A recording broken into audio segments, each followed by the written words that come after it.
My name is Cheryl Stalter, and Katie asked me to talk to you and share with you some ideas to keep your child ready and prepared for kindergarten. You will know and probably already do most of these things. I'm just here to encourage you, to show you how important they are for you to do these with the children. And even though you've done it once or twice, that you need to keep repeating, because as all people know, athletes and everything, we get better by repetition, by continuing to practice and practice and practice. But with reading and with math, we can do it in a lot of fun ways, and not just the mundane, oh, read this book, oh, do these problems. But you can do it in lots of fun ways, and we can start at a very young age, even at the age of 1. As soon as your child begins to communicate with you and to talk to you and interact with you, you can start doing some of these things. You can do it by reading books. You can do it by reading simple little books for them. And it's always good to read colors and teach them the different colors. There's all kinds of fun books to do this with that you can find, and you can even make your own with just having some markers and some paper. You can make your own book, and your child can have a lot of fun with it. You can trace their hand with the colors and make each page a different color of their handprint, and write the color red, orange, yellow, green, blue, or whatever colors you want. And it can be a book that you can keep adding to too. A simple book like this that you can make and put the child's name that's by them, and that makes them feel really, really important, because it is. And this is just some things that I found that I had around the house that Kennedy could do. And being a little bit older, she has learned the word I and C, so she could actually read this book. And she's not in kindergarten yet, but she will be this fall. And she can read this book, and they enjoy doing things like this. You can also make books by taking pictures that they've colored and then taking whatever you want. You could use this as a color page. You could have put pink on it for, she made Clifford pink here. And even though we know Clifford's a big red dog, but it's fun because he's pink this time. And she could tell her own story. And she made a dinosaur, colored a dinosaur. And she did this when she was 3. But she can have it and put it in her book and continue with other pictures. And like this, these are things that she has painted, and we took pictures of her family for her to help learn their names. And she recognizes all of their names now that when they are written. And there's a picture here, something very simple but a good way, and put it into a binder and have a book, or you can staple it together like I showed with the first one with IC.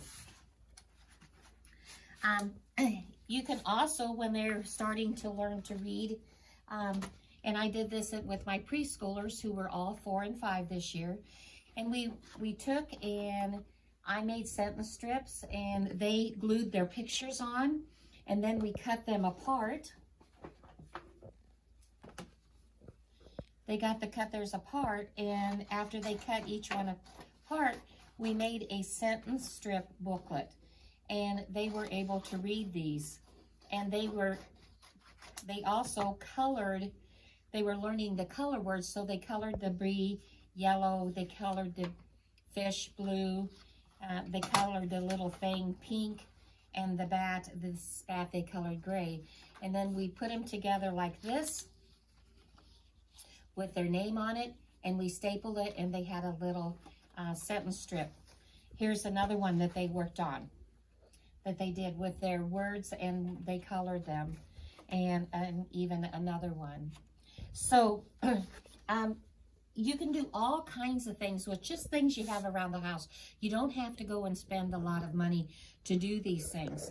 If you just have some scissors and some glue and some magazines or any kind of book that you don't want, then you can use these to make little books of their own. Also, read different kinds of books, like I said, like the color book. You could read a shape book and then talk about the different shapes with them, and then have shapes. If you don't have any shapes, take and cut them out of a piece of paper. Have them color them, cut them out. You can make it into a book, or just have the pieces and ask them to pick up a triangle. Can you find me a rectangle? Where is a square? And work with this over and over again with them. And they'll love to do these activities. Then you can even have them take the shapes and they can take and sort them into the different colors. And you can work with your color words and the identification of the color with that. You can also use the blocks then to take and count. And they can count them, or they can compare them. How many red? Put the reds in a group. Put the greens in the group.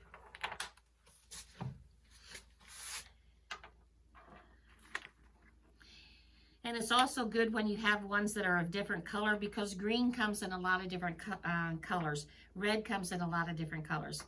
Take and have them sort them, and then they can count them. And then another good thing to do with them after you've done these two activities is take and have them put them in a line and do a one-to-one matching. So you're bringing in even another concept, and they can see which one you can bring into the words more and less. Which one has more?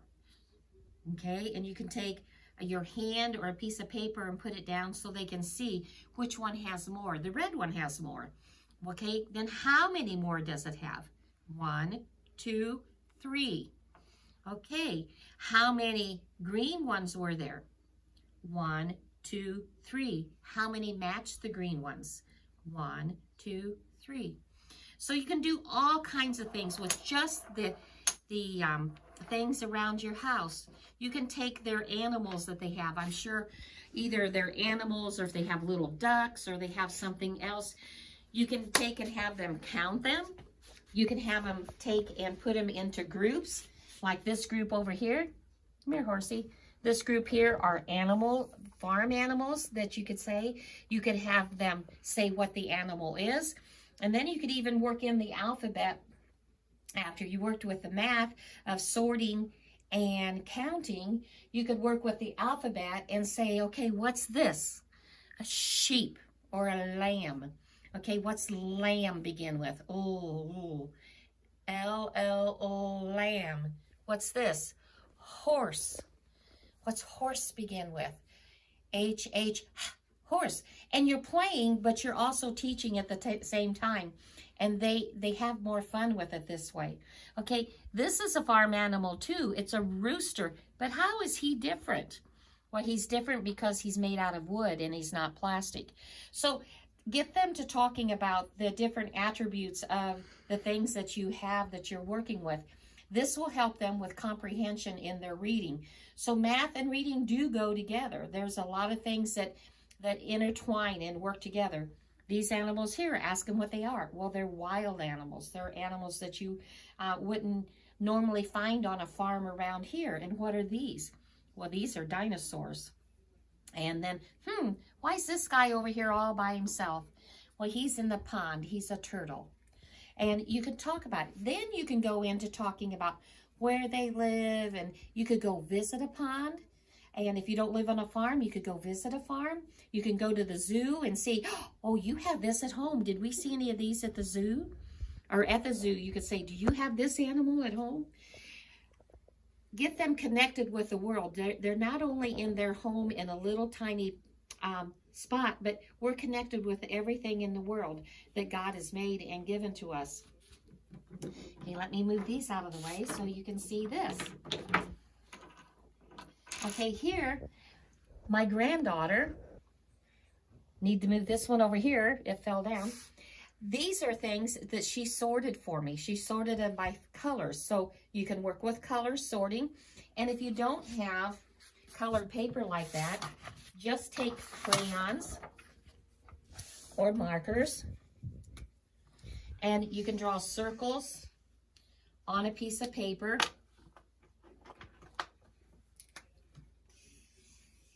Of the different colors, and it doesn't matter if you use crayons or markers or colored pencils or whatever you have to use.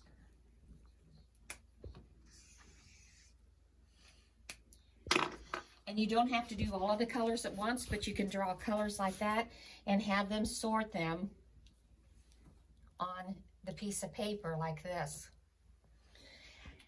And then on here also, we put different things and we'd say, okay, Kennedy, you have, what are these called? And she might say bugs or she might say insects. Okay, is there anything that's red that is not a bug or an insect? Yeah, she found something. What's this? A jelly bean. Do you see any others? What color is it? This was red. Remember red? R-E-D. And there's all kinds of little signs, or songs, sorry, that you can do for the color words. And if you can't find them, you can tell Katie and she can get a hold of me and I can give you a copy of them. But you can find them online now. And so have them go through and see if they can find anything that's different. Oh, we found an orange jelly bean. Here we found a yellow jelly bean. Is there a green jelly bean? Yep. Is there a blue one? Nope, no blue one. How about a purple one? Yes, we found them. And then after you find them, you can count them. And then they can have a lot of fun because then they can eat them and have fun. Okay, let's look at the things we sorted. Is there anything else that is different in the number 1 or in the red, the first one here? Oh yeah, look at this guy. This guy's red, mostly red, but he also has what? It's kind of a brownish black on here, isn't it? So you could talk about that, how these are all red. How many were all red? 1, 2, 3, 4. How many were part red and part not red? 1. How about the orange ones? Well, they're all. And go on down the line and see. Oh, when we get to green, look. Ooh, this is an insect, but it has wings. Does any of them have wings? Oh, yeah. This guy has wings, too. And so does this one. And so does this one. Which one doesn't have wings? Well, this one doesn't have wings. So you can see how you can compare them, how they're alike and how they're different. And this guy, he totally doesn't belong. He's silly, isn't he? He's not even a real insect or an animal. He's a make-believe one. And then you can bring in talking about real and not real. And also with you, when you read your stories, you can read stories that are real and stories that are not real. Like this one is a real story, and it talks about real animals, and it talks about 2 children that are feeding and watching the animals. But then you can also talk about and read books that are not real. They're make-believe, because these animals, this mother bear and baby bear, are talking to each other. And you can do that with the things that you sort. Okay, which one of these could be real? Okay, would they be this color? But are these real? No, they're made out of plastic. Okay, let's look at this one. One more we're going to sort. Which one's different? Well, this guy here. We'll take that spider off. And oh, look, this is a spider. A spider is not an insect. Oh, here is another spider. That's not an insect. So you could take and sort them according to the categories that they're on. Then you could find a book to read about insects, a book to read about spiders.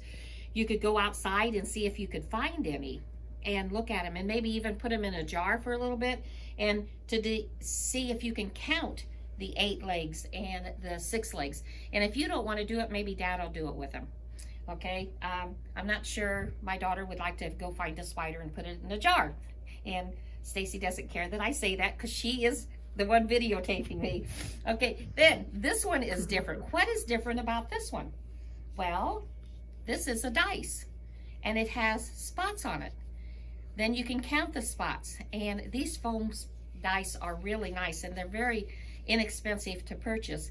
And you know what? It's also a cube.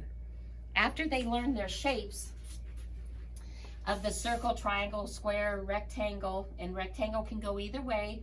The oval can go over the way, heart, diamond, crescent, and so forth. Then start talking about the 3D shapes. My preschoolers this year were very good at doing the cube and the sphere, and they even knew the rectangular prism and the cylinder. You can teach them of it. Do they have to remember this? No, but if you introduce it to them, then when it is taught to them in school, their brain will go, oh, I've heard that before. I think I know what that is. So we just need to talk to our children. It's very important to read to your children. It's very important to talk to your children. It's very important to introduce different concepts and ideas to them. And then when it's introduced in school, it will come back to them and it'll be much easier for them to learn. You can do simple things like patterns. You can do patterns on a piece of paper and they can do it. These are really fun. You can buy the regular dot ones or you can buy the bingo ones and use them and make different patterns. And you know, this is actually a pattern. It's just all red. So you can get more complicated as the older they get. You can also make patterns with cereal that they have. All kinds. Fruit Loops are great to make patterns with. And you can even make patterns with these, colored, non-colored. And then you can even make a pattern with the different colors in them. The new Cheerios, you can make patterns with them because they have hearts in them and they have circles in them. And you can make patterns. You can make a pattern with it, and then after making the pattern, you can talk about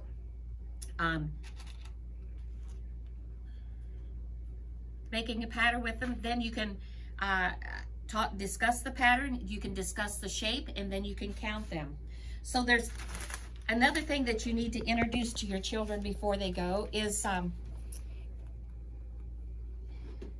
see, I talked about, of course, the ABCs and counting and opposites. And also do rhyming words. And Dr. Seuss and so forth are very good with rhyming. They do bring in lots of rhyming words. And when you read a book about rhyming, read the book through, and then when you go back and read it again, when you come, repeat the story, and when it has a rhyming word, read the 2 sentences for the rhyming. Like nursery rhymes are very, very important when you read them.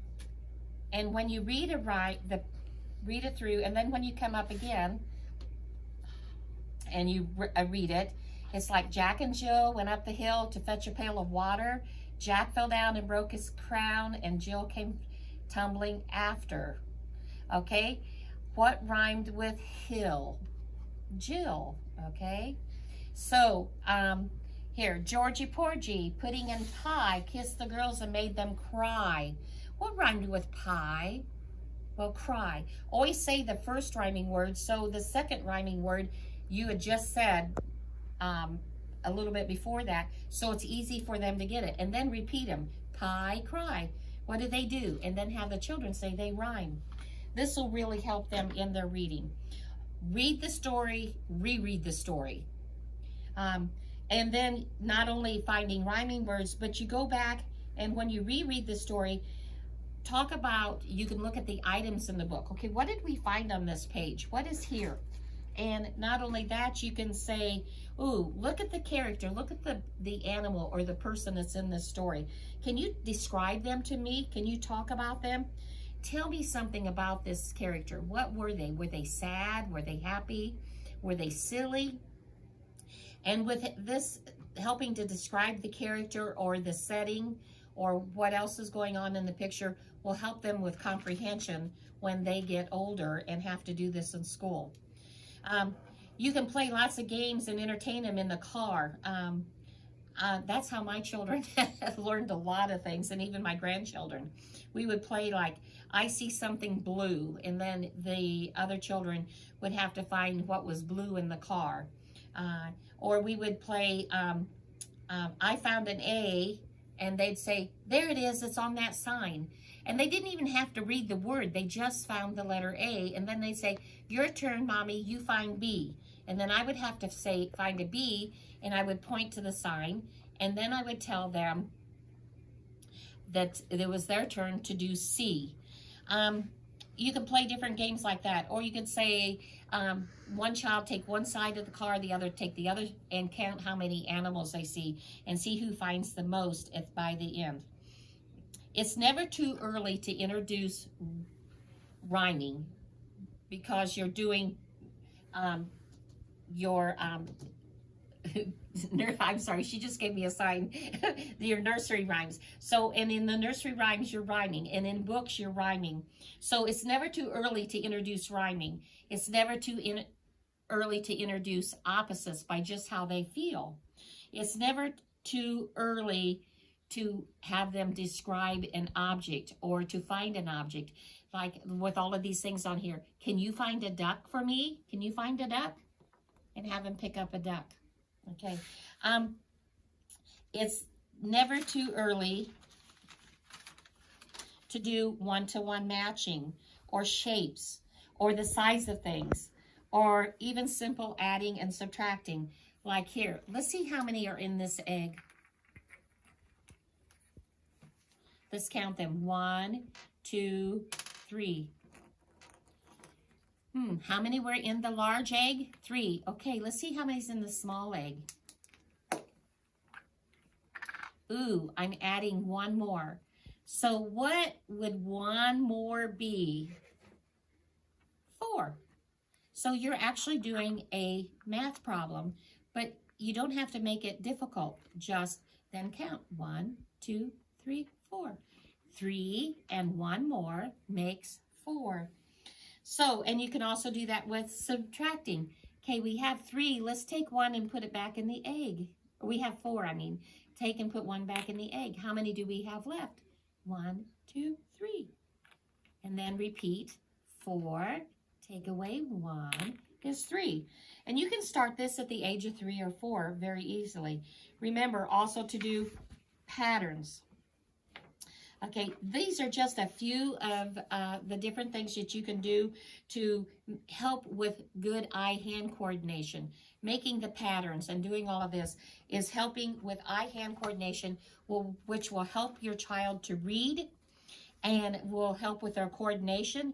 And another thing to help with people's coordination is for them to do songs and to do finger plays. These all have a very healthy and happy and fun way to help with hand and eye coordination and helping with coordination as itself. And they can learn and they can have a lot of fun doing them. One that the children liked that I taught them when they were younger and they still liked it when they were 5 was open, shut them, give a little clap. Open, shut them, lay them in your lap. Creep them, creep them, creep them, creep them to your little chin. Open wide your little mouth, but do not let them in.